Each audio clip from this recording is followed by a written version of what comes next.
Welcome to Cord Cutting Today, where I break down some of the biggest stories happening in the world of cord cutting right now and give you my opinion on them. Now, today we're covering a lot, including the ever-fascinating death of cable TV. You'd be shocked at how little viewership cable TV and satellite TV gets, even amongst people who subscribe to it. Say goodbye to your landline phone and DSL. Companies are phasing that out. We'll tell you what you need to know about it, and if you still have DSL, how this will in fact impact you and what you need to do about it. And lastly, Amazon is facing a potential new lawsuit. We'll take this all in stride and break down what you need to know about it and more. First though, hey, if you want to learn more about these stories, check out the show notes down below and in the first pinned comment. Pull a link to each story there so you can read about them for yourself and come up with your own opinions. I'll love to hear from you. If you're new here, do me a favor, hit that subscribe button, hit that thumbs up, let YouTube know you enjoy what we do here so YouTube recommends our videos to more people, helping us grow, helping us support our families, and hopefully helping you break free from the high cost of TV, but still watch the shows you enjoy. All right, let's dive into it. There's a new study that came out from Inscape in partnership with Vizio that looked at all the data from Vizio smart TVs and gave us a breakdown of exactly how much time people spend doing things like streaming, watching cable or satellite, playing video games, and more. And according to this report, just 37.1% of TV time is done watching cable or satellite. Over 50% is done with streaming. The rest is broken up between over-the-air television, your antenna, and video games. Now, this is actual data from Vizio Smart TV, so this isn't like an estimate or any of that kind of stuff, but this is hard data from Vizio. Smart TV is a very popular TV brand. Now, what I thought was interesting here is we've seen cable TV's viewership drop faster than I think I expected. In 2021, it was 44.1%. 2 years later, during the same period, it was just 37.1%. Quite a drop there. Of course, streaming has made up the majority of that. A little bit of gaming made up the continued drop of that. Now, these numbers look at like 100% of all TV viewing time, and how was that broken up? 37.1% broken up towards cable and satellite, or 50% towards streaming. This means, though, that a majority of cable subscribers are now watching more streaming than they're watching cable TV. I've talked about this for years, that one of the reasons people cancel cable TV is they suddenly realize, hey, I'm watching more streaming than I am watching cable. I suspect that as more and more people realize that, they're going to ask, why are we paying these crazy high fees for cable TV, and switch over to streaming. We'll see how it all plays out. All right, next story up, say goodbye to your DSL and your phone line. Increasingly, many cable companies, or phone companies I should say, including AT&T, are shutting down their copper lines and going all fiber. And this allows them to do a lot more. Copper was great for when it was technology, in the 1900s and more. With that, as we work to bring phone service to everybody. Now, though, copper is very limited. DSL speeds are very slow compared to fiber, even compared to 5G wireless internet. We'll talk about that, how that ties in a minute. But increasingly, companies have announced that they're shutting down, and AT&T says they intend to have about half of their network shut down by 2025. In the UK, they actually in 2024 have a deadline to shut down all copper line service and go all VoIP. Now, it doesn't mean the death of home phone. It just means that, like Comcast Home Phone or other companies, it's going to be a voice over the internet. It's your phone connected to your internet and more through that. No longer are you going to have those copper lines anymore running to your home. This is just because it's very expensive to maintain these lines. There's not a good return on going to upgrade them or fix them or replace them. AT&T and other companies have just decided it's best to shut these off, get rid of them, and focus on their fiber lines. Now, if you live in an area where fiber is not available, AT&T is rolling out 5G home internet called AT&T Air, which will offer high-speed internet faster than DSL to give you options there for internet from them, even if DSL is no longer available in that area. No exact date when 100% of the market's going to be shut off. They've already shut off some areas, but they intend over the next year and a half have a significant portion of their copper lines shut down here in the United States. All right, let's keep moving along. Amazon is cracking down on counterfeit goods here.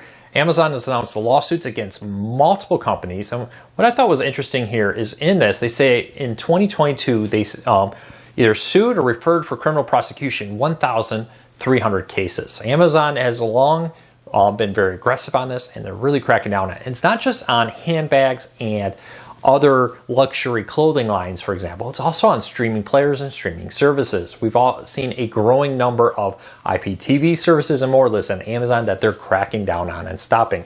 They have a whole counterfeit investigation unit that does nothing but investigates counterfeits and is working very hard to stop it. Keep an eye on that. Amazon wants you to buy everything there. They want you to trust what you're buying, not just for clothing, but for streaming services also. So look for them to crack that down. Speaking of Amazon, deal of the day. If you've been looking for a good deal on a streaming player, you may still have time. Hurry, this deal will end soon. The Labor Day sales for Fire TVs and Rokus are both still going on. Right now, it's a great time if you've been thinking about upgrading your old Roku or your old Fire TV to a more powerful one, or maybe getting a 4K player for that new 4K TV you have. Streaming players right now starting at $24.99 from Roku and Amazon. Link in the show notes down below if you want to learn more about that. All right, Tubi gave us an update. Now, we've talked about the growth of free ad-supported streaming services. Tubi is one of the leaders on there, along with Pluto TV, the Roku channel, Freevee, so many others out there on the market. But Tubi came out and said they now have hit 74 million monthly active users. Active users on that. That's just not just accounts that never get used, but active users. And now has almost 250 live free channels with this. This is up from 64 million active users they announced back in February.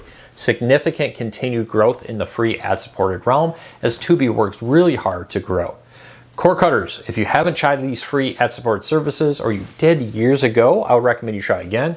Increasingly, the content on these are way better than they were just a few years ago, so keep that in mind.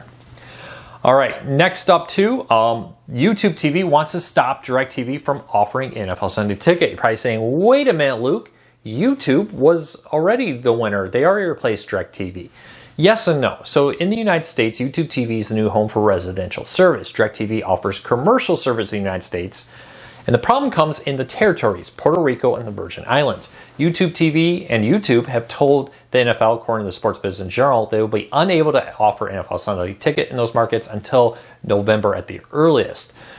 The NFL struck a deal with DirecTV to offer the NFL Sunday Ticket to residential customers in those territories until YouTube was able to. YouTube objected and said, we don't want them doing that, and now is blocking that effort of YouTube to be able to offer NFL, or the NFL to offer NFL Sunday Ticket in those markets. Now, DirecTV already has a partnership with YouTube and more to offer NFL Sunday Ticket in commercial markets in those areas, but now it will no longer be able to do that for residential. We'll see. The interesting thing here is, why is it not available in Puerto Rico and the Virgin Islands now? Speculation time. Let's just dive into that. Is YouTube TV about to launch in those markets? Currently, from my understanding, it's not available in either market. But with this story, which talked about YouTube TV in it, be available in Puerto Rico and the Virgin Islands in the future, that could bring a lot more cord cutting options to residents in Puerto Rico and the Virgin Islands, which do suffer from a limited lineup of streaming services compared to people who live in the continental United States and Alaska or Hawaii, for example. We'll keep a very close eye on this and let you know what we find out. Second deal of the day, for a limited time for the first 3 months, you can get Disney Plus's ad-supported plan for just $1.99. This comes as Disney Plus will be raising the prices later this year on this plan. But for now, if you've either never had Disney Plus or you're a returning Disney Plus customer, you can get Disney Plus for just $1.99 for 3 months. $1.99 a month for 3 months. Link in the show notes down below if you want to learn more. Netflix wants to get more product placements. Netflix executives talked about their plans to get more revenue, and one of the things they said is in their original programming, they're going to be looking at putting more product placements inside the episodes. You probably noticed this, right? You're watching a dinner scene and that can of Coke is perfectly placed in the camera, you see it. Or that bag of Dorito chips is sitting on the couch next to somebody watching football, just perfectly so you can see it. Netflix reportedly wants to get into that. It's a big business with millions of dollars in revenue. It'll be interesting to see how that plays out, but look for product placements coming to your Netflix shows. Friendly, yesterday at the time from when you're watching this, did some upgrades to their back end. Friendly has confirmed to Cord Cutters News that they are rolling out server improvements on the back end to handle the ever-growing demand for their cheap $6.99 a month streaming service that offers live channels like the Hallmark Channel, the Weather Channel, and more. They also announced that they are going to be adding MeTV Plus, which is the sister channel to MeTV. streaming. Now, MeTV Plus launched 2 years ago in 2 markets. It's now available in about 30 over-the-air markets. And now, for the first time, we'll be streaming on a live TV streaming service for cord cutters on Friendly with MeTV Plus, a collection of classic TV shows building on the MeTV lineup. If you like MeTV, you'll like this. And lastly, Amazon will reportedly be getting slammed with an FTC antitrust suit later this month, according to sources out there with the Wall Street Journal reporting that the FTC and Amazon's talks to avoid a lawsuit has broken down, and Amazon will be facing a lawsuit from the FTC over antitrust behaviors of its business practices. We'll have to see how this all comes together. Just because they get sued doesn't mean they're going to win. We'll see. But we'll have full coverage over at CoreCarsNews.com. If you want to read more about this antitrust suit, check out the link in the show notes and then in the first pinned comment. Well, that's it for today. No video tomorrow because of my travel. No video tomorrow. I'll be back again on Monday with another video. Until then, take care, be safe. Have a fantastic day, everybody.